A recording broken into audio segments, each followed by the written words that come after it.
What's up, everyone? Today we're gonna go for a ride in my dream car.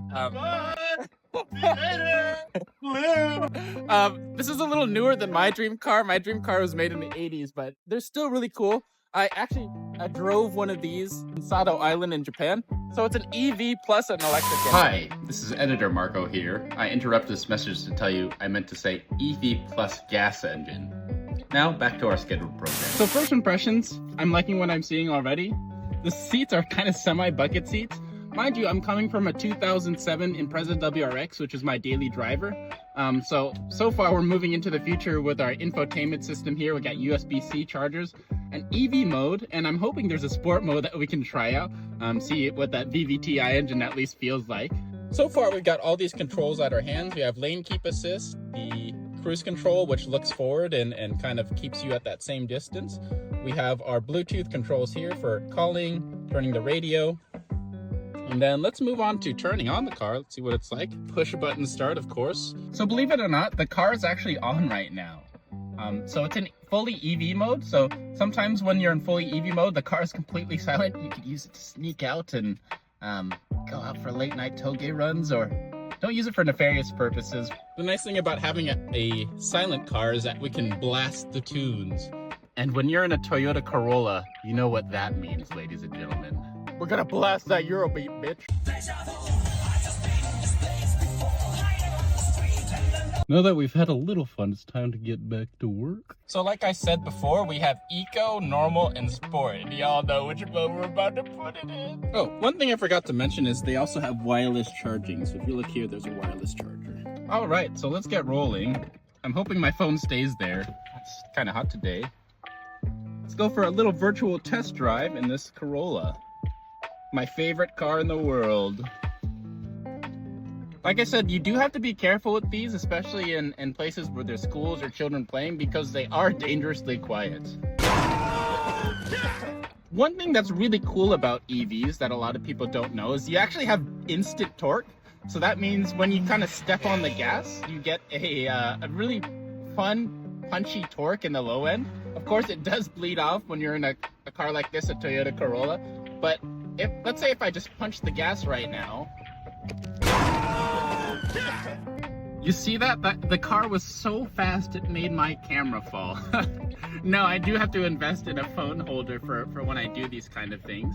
But as I was saying before, if you kind of punch the throttle, especially when you're in low speeds in the city, you can get a decent bit of power if I just punch the throttle here. It's nothing that's super exciting, but it's something that you feel on the low end when you have that little EV boost.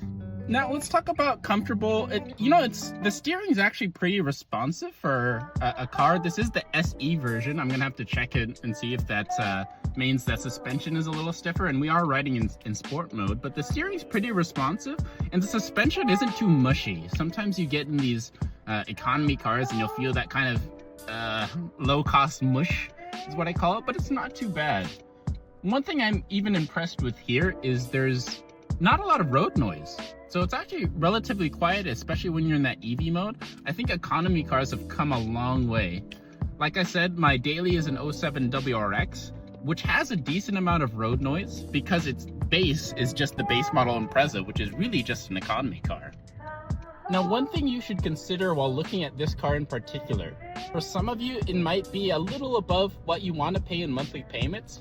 But like I said, I've test drove one of these before, and I drove for an extended period of time all over Japan. So I was driving for 3 days straight on the highway, cities, hills, you name it.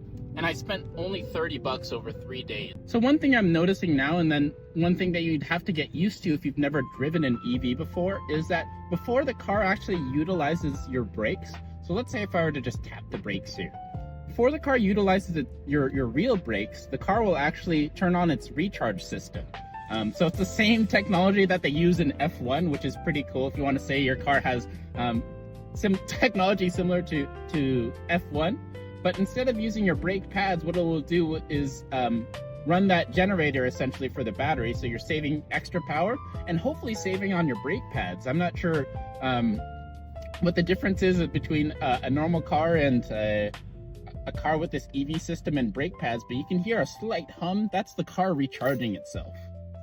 hopefully Toyota goes back into F1. I think they're exploring it with Haas right now. For those of you that like lane keep assist, it's there, but for me it always freaks me out just a little bit. But the car does a good job of staying within the lines. Like, this is me just holding lightly on the car. See how it's just turning itself? So a fun fact for you that like Toyota, Toyota's main model, especially when they were first starting out, was the Toyota Crown. The Corolla actually means small crown. So as the economy kind of took a turn for the worse in the, I think it's the late 70s and the mid 80s, Toyota's looking for a car to fill the role of a less luxurious crown for the normal people, because crowns were kind of for executives. So Corolla came in, and now the Corolla is the most sold car in the world. So it's the most popular car in the world. They run forever, and there's a reason why they've sold, I think, over 1 billion of these things. So now that the car's in reverse, we can see the reverse cam quality. It's not the best. Toyota has a higher end car they call the Highlander, and the resolution and picture clarity on that Highlander is much better. They also give you the 360 view on their higher end models, but this is good enough for parking. I think it's just to place the car. You still have to be fairly aware of your surroundings. Please don't rely on this. I know the little warning comes up, but let's park the car and take some photos and a glory video of it.